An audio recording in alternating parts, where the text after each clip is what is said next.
네, 우리가 삶을 살아갈 때 생각지도 못한 난관을 만나게 되기 마련이죠. 이때 나의 고민을 들어주고 또 함께 헤쳐나갈 용기를 주는 인생의 멘토 같은 사람이 있다면 흔들리기는 해도 무너지지 않고 또 나아갈 수 있을 텐데요. 아마 오늘 만날 이분도 사람들에게 이런 멘토 같은 역할을 해주지 않을까 싶습니다.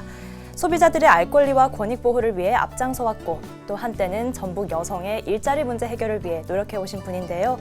전북토기 사람 오늘은 한국여성소비자연합 전북소비자정보센터 김보금 소장님과 이야기 나눠보겠습니다. 반갑습니다. 안녕하세요. 반갑습니다. 이렇게 귀한 자리에 초대가 돼서요. 감사하고요. 제가 와도 되는 자리인지 그런 걱정은 있습니다. 여하튼 시간 동안 열심히 하도록 하겠습니다. 네, 소장님 전북에서 정말 오랫동안 이 소비자 활동을 해오셨습니다. 네. 그게 벌써 꽤 오랜 시간이 흘렀죠. 네. 저는 이제 대학을 졸업하고는요, 중학교 교사를 하다가 84년도에 우연하게 소비자 소자도 모르고 소비자 운동단체에 들어와가지고요. 84년도부터 일을 하다가 중간에 4년 동안 잠깐 여성 일자리 센터에 가서 센터장을 하면서요. 다시 복귀를 했기 때문에 한 36년 동안 지역에서 일하고 있지 않나 이렇게 생각이 듭니다. 네, 아마도 이렇게 오랫동안 활동을 하셔서 소장님의 얼굴을 보면 또 아는 사람들도 많을 것 같은데요. 이렇게 그동안 워낙 여러 소비자 문제가 있을 때마다 이곳저곳 많이 현장을 다니셨잖아요. 네. 또 기억나는 일도 많으시겠어요. 네, 우리가 소비자 문제가요. 무형에서 유형까지, 요람에서 또 무덤까지 유형무형 할 거 없이 다 소비자 문제라고 보고 있습니다. 네. 그 중에 이제 다양하지만 저는 또 교통 문제도 관심을 갖고 있는데요. 그래서 이제 대중교통 활성화 운동을 하고 있는데 그래서 저는 이제 시내버스나 택시나 이런 걸 주로 많이 이용하고 있거든요. 하루는 이제 버스를 타고 출근을 하는데 앞에 계셨던 아줌마가 저를 쿡쿡 찍어요. 그래서 이 자리에 앉아라, 나 내린다 이러는 줄 알고 반가워서 예 그랬더니 저를 딱 쳐다보면서 나 김치냉장고 사야 되는데 어디 거 사야 되냐고 이렇게 물어보세요. 그래서 네.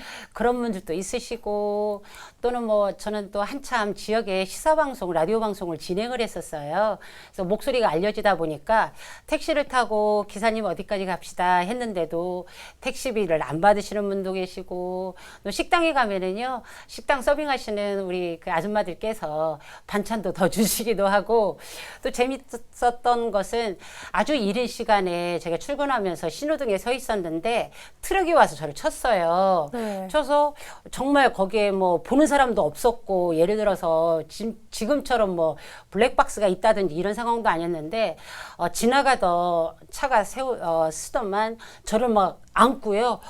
우리 민방위 선생님이시다 하면서 저를 싣고 막 병원에 가시기도 하고 어떤 경우에는 이제 이 고발건을 처리를 하면서 협박들 당하기도 하고 저희 집까지 쫓아오시는 분들도 계시고 해서 상당히 많은 즐겁고 재밌고 하지만 어렵고 힘든 그런 일들도 많았었습니다. 네, 정말 그런데 이렇게 소비자 관련 일이 끊임없이 일어나고 있잖아요. 네. 이 세월이 흐르고 또 시대가 바뀌면서 소비자 문제도 많이 바뀌고 있죠. 그러면요. 제가 이제 84년도 처음 시작을 했을 적에는 양반의 도시 전주에 소비자 고발센터를 만든다는 게 사람들이 고발을 할까요? 이런 생각도 들었거든요. 그래서 그때는 한 달에 한 10건, 20건 이 정도가 됐었는데요. 여하튼 그때 80년대에서 90년대 이 사이를 보면은요, 고발건 1위는 뭐였냐면 가전제품이었었어요. 우리가 한참 가전제품이 어떤 그 상품의 주기에 따라서 처음으로 가전제품을 우리나라 사람들이 많이 사용하는 그런 시기였었어요. 그래서 고발 그 내용들도 지금도 기억하는 부분들을 보면 냉장고에서 오토바이 지나가는 소리가 들려요. 예, 이놈의 TV가 계속 고장나서 집에서 던지고 싶어요. 하여튼 그 가전제품 고발들이 그때 시기에는 가장 많았고요. 이제 그 이후에 90년도를 넘었으면서는 이제 IT가 많이 발전되면서 통신이라든지 다단계라든지 방문 판매라든지 이제 이런 제품들 서비스업으로 조금 넘어갔죠. 그러다가 이제 최근에 아시다시피 이제 코로나가 발생이 되면서는 처음 코로나가 작년에 문제됐을 적에는 해외여행 다 결제하셨다가 우리 2월, 3월부터 막 갑자기 막히면서 못 가지 않았습니까? 그래서 해외여행에 관한 상품이 가장 많이 들어왔고요. 그 다음에는 이제 그때 저희가 작년에 막 바로 발빠르게 했던 부분이 예식장 문제 있었어요. 예식장 같은 경우에는 뭐 한두 달 결정하는 게 아니라 오랜 동안 숙고해서 뭐 혼주들이 6개월 뒤에 결혼할 걸 예약식을 잡고 막 이런 경우잖아요. 근데 코로나가 이렇게 되어버리니까 예식장 뭐 50명만 와라, 10명만 와라, 아예 하지 말아라 이러다 보니까 이미 줬던 계약금에 대한 어떤 환불 문제. 그래서 그때 당시에 저희가 예식장 관련돼 있는 고발건은 한 150여 건이 늘어나고 그래서 빨리 전주시하고 지역에 있는 예식장 업체들하고 저희가 MOU를 체결을 했었죠. 그래서 모법이 있지만 관련 법규가 있지만 우리 지역에서는 이런 규정에 의해서 처리를 하자 해서 그 예식장 관련돼 있는 것을 처리를 했고요. 뭐 아주 사연들이 많습니다. 우리 지역에 있는 인터넷 쇼핑몰 업체인데 이 물건들이 여기 지역에서는 계약을 해가지고 소비자들이 인터넷 들어가가지고 뭐 얼마씩 돈을 내면 옷이 와야 되는데 이게 안 오는 거예요. 안 오는 이유는 그 업체에서는 중국에서 물건이 만들어져서 한국에 와야 되는데 그래서 이거 물건을 못 주고 있는데 나보고 어떡하냐 이렇게 해서 피해 보신 분들이 2,000명이 넘는 거예요. 네. 그러니까 이 전국에 있는 인터넷 쇼핑몰 업체로 피해 보신 분들이 이 전라북도가 그 업체의 본점이라고 해서 막 저희한테 그 막 하루에 100여 명이 전화를 한다고 생각 한번 해보세요. 하루 종일 여기 시달리는 거죠. 그래서 저희가 설득하고 이해시키고 하면서 2,000명 중에서는 한 1,000여 명 것은 환불을 해줬고 그리고 나머지도 아직 해결이 안 돼가지고요. 작년의 문제인데 이분들이 한번 우리가 지금 완산경찰서에 지금도 형사고발을 하고 있는 그 과정인데요. 한 분이 서류 접수하려면 뭐 개인정보 동의서, 통장에 입금했던 거, 뭐 형사고발하겠다라는 확인서 이런 서류들이 너무너무 복잡해요. 그 서류만 하는데도요. 저희가 300여 명이 지금 접수를 받아서 저희가 하고 있고요. 제가 대표자 되고 하고 있거든요. 근데 이런 과정에 서류 복사하는 것이 정말 그냥 이렇게 한 보따리고요. 또 이 일일이 맞춰야 되고 어디가 부족한가 이런 것들을 우리 지역에 있는 정말 지원해주는 변호사님들이 계셔가지고요. 그분들이 같이 그 사건을 접수하고 처리하고 뭐 이런 과정들까지 이 시기별로 시대별로 이 고발건 양상들이 이제 조금은 이제 바꿔지고 있다 이렇게 말씀드리고 싶어요. 네, 이렇게 네. 변하면서 또 코로나19 이후에는 또 유독 더 바쁘셨을 것 같습니다. 네, 그렇다면 요즘 소장님께서 중요하게 보고 계신 부분은 어디일까요? 네.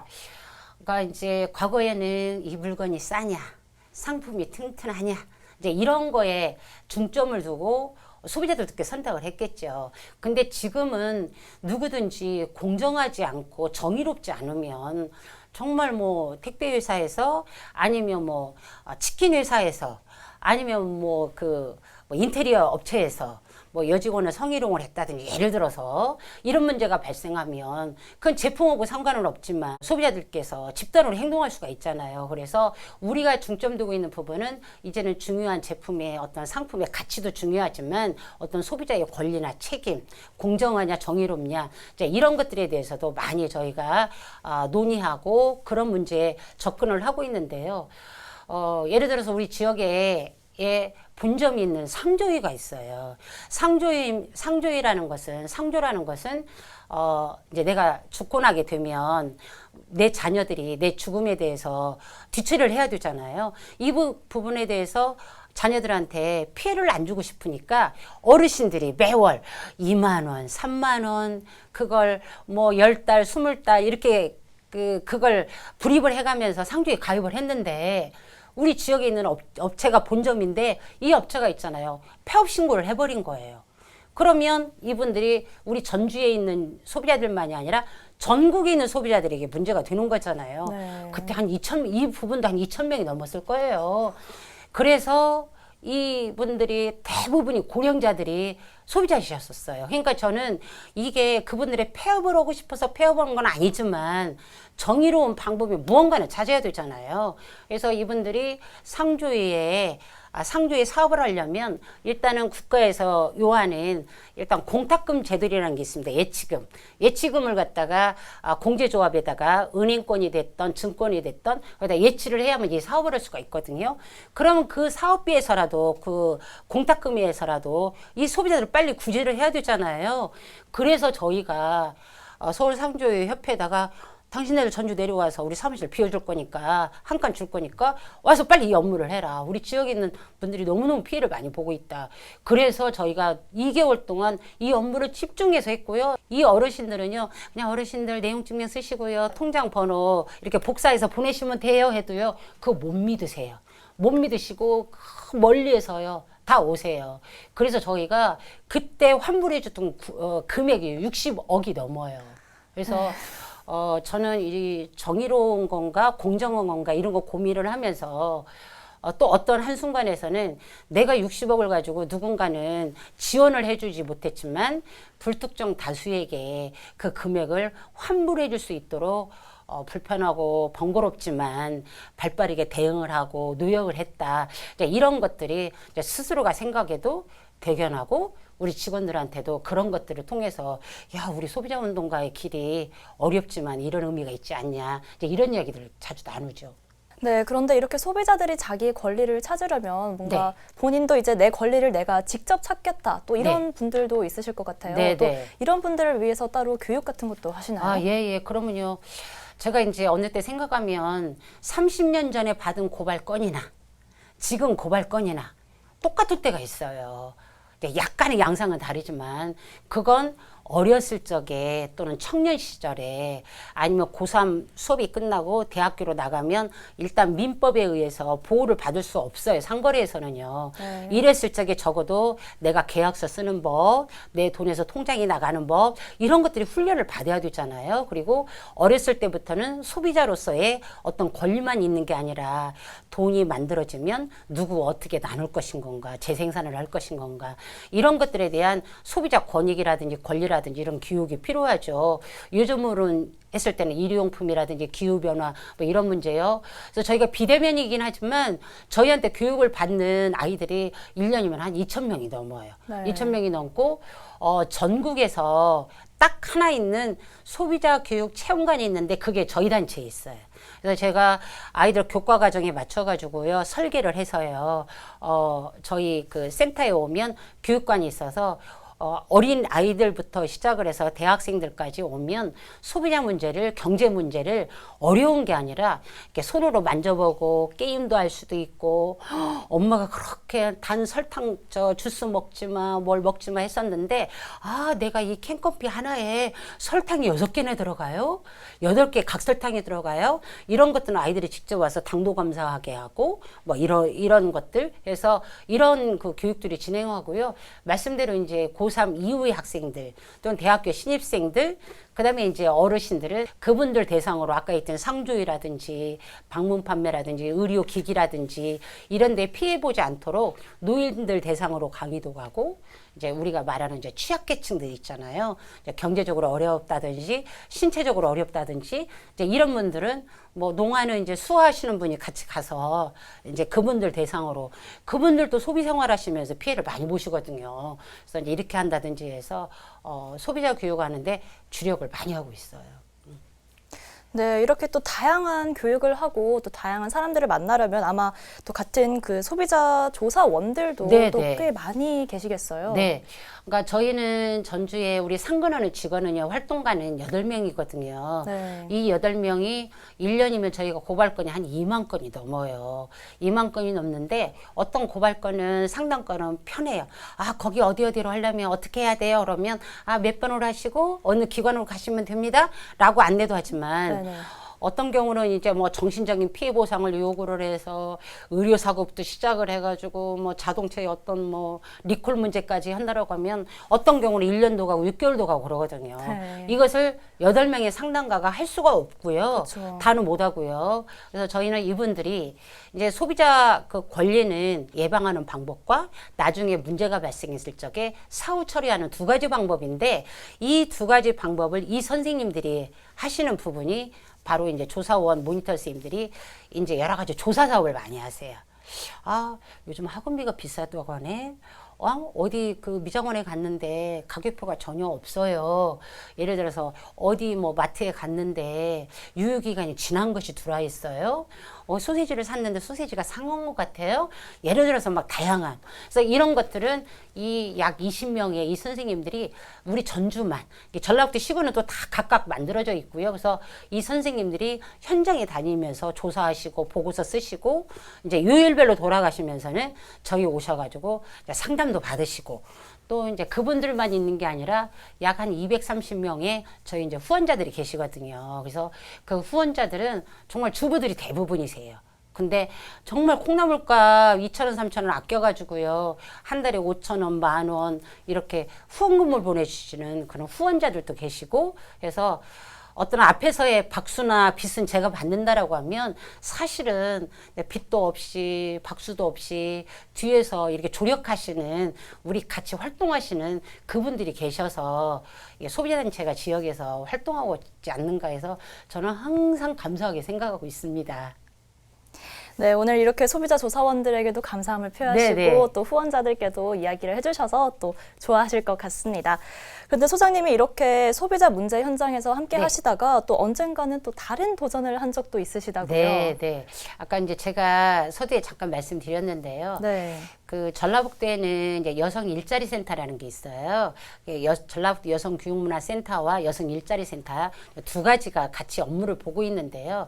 사실은 그 현장에 가면은요, 제가 만났던 사업자들이 다 만나요, 지역사회에서요. 네. 고발권 처리하느라고 만났던 사업자들이 이제 거기 쪽에서는, 우리 여거 여성 일자리가 필요한데, 그 여성 일하시는 분 좀 보내달라고 해서 결국은 그분들을 다시 만났는데요.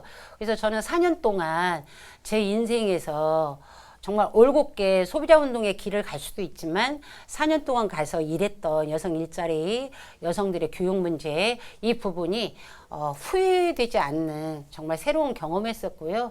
그게 녹아내서 제가 지금 일하고 있는 그 과정에서 조금 더 세상을 멀리 볼 수 있는 그런 일을 했다 이런 생각이 드는데요. 거기는 이제 주로 이제 여성들 교육을 시켜서 주로 이제 미혼 여성이 아니라 경력단절 여성들, 우리가 줄여서 이제 경단 여성들이라고 이렇게 이야기를 하는데요. 그 여성들에게 그동안에 아이 육아라든지 이런 것 때문에 일을 쉬고 있던 여성들이 사회로 다시 나왔는데 그때는 이미 대학을 나오던 해외 유학을 갔던 박사를 했던 중학교 교사를 했던 원래 가고 싶어하는 자리로 가는 경우가 극히 드물었어요. 그래서 그분들을 재교육을 시켜가지고 다시 원래 일자리로 갈 수 있도록 하는 그런 시스템을 하는 곳이 바로 그곳이었는데 너무너무 행복했었고요. 그러니까 그때를 보는 시각을 말하자면 소비자 운동을 했을 적에는 이 상품이나 이 서비스를 만들 적에는 소비자 피해가 있는가 없는가 봤다라고 하면 그 일을 하면서는요. 이런 상품이나 이런 서비스가 나오기 과정까지 여성의 어떤 노동권이라든지 어떤 여성의 차별이라든지 젠더 문제라든지 이런 것들이 없었는가라고 하는 보는 시각을 조금 바꾸는 그런 그 시기가 아니었나 이런 생각이 듭니다. 소장님이 이렇게 경단녀 이 분들께 관심이 많으셨던 게 네. 혹시 소장님도 경력 단절이 있으셨나요? 저는 이제 중학교 교사를 하고 그때는 사립학교 교사를 했었는데요. 그때 우리 뭐 40년 전이면 다들 어르신들이 옛날 얘기 하신다고 그러는데 그때는요. 사립학교에서 여교사들이 결혼하고 계속 남는 일은 극히 드물었어요. 네. 지금 생각하면 저 투정하죠. 네, 그때는 저도 너무 어렸고요. 그래서 한 3개월 정도 쉬고 있다가 저희 단체에 그 대표하셨던 분이 인근 저기 중학교의 교장 선생님이셨거든요. 이게 겸직하고 계셨는데 뭐 이 일에 대해서 하겠느냐라고 해서 정말 우연히 뭣도 모르고 왔다가 지금 이게 평생 길이 됐는데요. 이 경단 여성은 뭐 저는 짝끼는 경험을 했지만 제 주위에도 많아요. 네. 그래서 지금도 뭐 은행에서 뭐 이렇게 됐다고 하시는데 우리는 말씀대로 이 결혼해서 아이 키우고 이 중간에 경력 단절 된 이 부분을 시스템상으로 바꿔서 아이는 혼자 키우는 게 아니라요. 국가에서 키우고요. 동네에서 키우셔야 되겠고요. 엄마 혼자의 독박이 아니고 같이 키워야 되겠고. 그 다음에 가장 중요한 것은 이 여성들을 고용한 같이 입사하고 있는 지역의 그 옆에 계시는 동료들, 그다음에 CEO의 마인드 이런 것들이 같이 가면 가능한데 아직까지는 그게 같이 가지 못하다 보니까 그냥 나오고 아직도 좀 그런 것들이 더 발전할 일들이 참 멀었다 이런 생각이 듭니다. 네, 제가 앞서 방송 시작하면서 네. 인생의 멘토 이런 이야기를 했는데 이제 소장님의 다양한 또 관심과 또 이런 도전들이 많은 사람들에게 또 멘토가 되어주실 것 같습니다. 네, 사실 분야가 네. 달라도 알고 보면 이제 모두 소비자인 그 시민들을 위해서 하시는 일이잖아요. 그러죠. 네. 이 소장님의 뿌리인 전북 소비자 정보센터 여기서는 이제 어떤 활동을 중점적으로 해나갈 계획인가요? 네, 소비자라는 건 그러니까 생산해서 내가 직접 쓰지 않는 이상은 저는 전라북도 도민 다 소비자라고 생각을 해요. 쌀 농사를 져서 쌀을 먹을 때는 생산자이지만 쌀 위에 다른 것은 다른 생활품을 사야 되잖아요. 하기 때문에 저는 이 지역에서 살고 있는 생활의 어떤 정치적인 문제, 뭐 생활적인 문제, 저는 다 소비자 문제라고 보고 있습니다. 그래서 저는 교통 문제도 열심히, 생태교통 시민운동도 열심히 하고 있고요. 그래서 이제 앞으로는 조금 더, 그런 문제, 지역에서 이루어지고 있는 어떤 시스템의 문제, 이런 것들도 이제 관심 가져려고 노력을 하고 있고요. 사실은 소비자들은 이제 고발하지 말라고 해도요, 다 고발하세요. 네. 그만큼 양면성이 있는 거예요. 막 뛰어난 의식도 있는 거고요. 또 아니면 아직도 그 문제를 해결해야 될 부분도 많이 있고요. 그래서 이제 이런 기후변화 문제, 그리고 이제 우리가 지금 소비자 법일 규정을 가지고 분쟁 조정 기준을 가지고 우리가 일을 하고 있는데요. 아직도 개정을 해야 될 일이 많아요. 그래서 저는 지난달에는요, 서울 가서 국회에 가서 어디 기관에 가서 단체에 가서 토론하고 논의하는데요. 기차 그 비용이 한 40만 원인가 나왔더라고요. 네. 교통요금이. 그래서 저는 지역의 목소리가요 계속 묻히고 있어요. 그리고 어떤 사안이나 이런 것들도 중앙 서울 중심의 목소리가 가고 있고요. 그래서 이런 법안 개정하는 운동에도 참여를 계속해서 하고 있고요. 이제 우리 지역에서 기후변화를 이 지역에서 먹거리까지 생태계까지 가게 되려면 지역의 이제 어떤 푸드 플랜이라든지 먹거리 조례라든지 이제 이런 부분들이 올해 전라북도의 먹거리 조례도 만들어야 되겠고요. 전주시의 푸드 플랜, 전주시가 먹거리를 생산해서부터 먹고 그다음에 이게 음식물 쓰레기까지 이 전 과정까지 어떤 방식으로 가야 될 건가 이제 이런 것들도 관여도 하고 참여도 하고 하면서 올해도 바쁘게 할 일들이 많다고 저는 생각을 합니다. 네, 우리 지역 소비자들을 위한 활동을 또 기대를 해보겠습니다. 앞에서 많은 여성들의 꿈을 이루어줬다고 이렇게 이야기를 했는데 그렇다면 소장님의 꿈은 네. 어떤 내용인지 궁금합니다. 네, 저는 이제 옛날에는 막 꿈 많았어요. 네. 저 이렇게 예쁘지는 못해서 아나운서는 못했지만 제가 한동안 이제 지역에서 라디오 시사방송 진행을 하면서 30, 40대는 PD들이 그렇게 멋져 보여요. 네. PD 선생님들이. 그래서 연령 제한이 없었다라고 하면 지금은 없다고 그러더라고요. 근데 그때 좀 알았다라면 막 그런 것도 하고 싶고요. 어느 때는 이제 뭐 그 연극 배우나 뮤지컬 배우도 하고 싶고 막 이런 것도 하고 싶어요 했는데 지금은 이제 이렇게 살다 보니까 인생이라는 게 자기가 원하는 대로 가는 것도 아니고 그래서 저희 이제 다짐이라고 할까 이런 부분들은 앞으로 살아가면서 어떤 어려운 문제가 발생을 하고 원래 그 의도하지 않은 다른 길이 만들어졌을 적에 피하지 않고 그걸 헤쳐갈 수 있는 담담함을 더 강하게 가질 수 있는 그런 훈련이 필요하다 해서 그런 생각을 가지고 있고요. 그다음에 이제 저희 활동하고 있는 저희 단체 그 직원들 활동가들이 거의 다 제가 대학에서 가르쳤던 저희 제자 친구들이에요. 제자 아이들이에요. 그래서 이 친구들이 내 나이까지 이 일을 하려면 뭔가 안정적인 그런 공간이 돼야 되겠고 이 친구들이 어떤 가치관을 잃지 않고 가야 된다라고 하면 제가 있는 동안만큼은 그 친구들을 지지할 수 있는 조력자 역할도 필요하겠구나 이런 생각도 들고요. 요즘은 이제 그 텃밭 분양 받아가지고요. 고구마도 심고 감자도 심고 그래서 비가 와서 빨리 이제 저기 토요일날 일요일날은 물줄기가 잘 나갔는가? 네. 그래서 언젠가는 이제 기회가 되면 이제 조금 전주 인근에 가서 풀도 뽑고 이렇게 살고 싶다 이런 생각이 있습니다. 네, 말씀하신 대로 소장님의 담담하게 또 꿈을 이루시길 바라겠습니다. 네, 오늘 말씀 고맙습니다. 아유, 고맙습니다. 감사합니다. 네, 전북 소비자정보센터에서는 생산자들의 자립을 지지하고 또 희망을 공유하는 공정무역운동을 펼치고 있습니다. 나와 이웃과 또 지구를 위한 윤리적 소비가 중요하기 때문인데요. 착한 소비로 세상을 바꾸는 일, 이 일에 많은 분들이 관심을 갖고 동참하셨으면 좋겠습니다. 전북토기 사람은 여기서 마치겠습니다. 고맙습니다.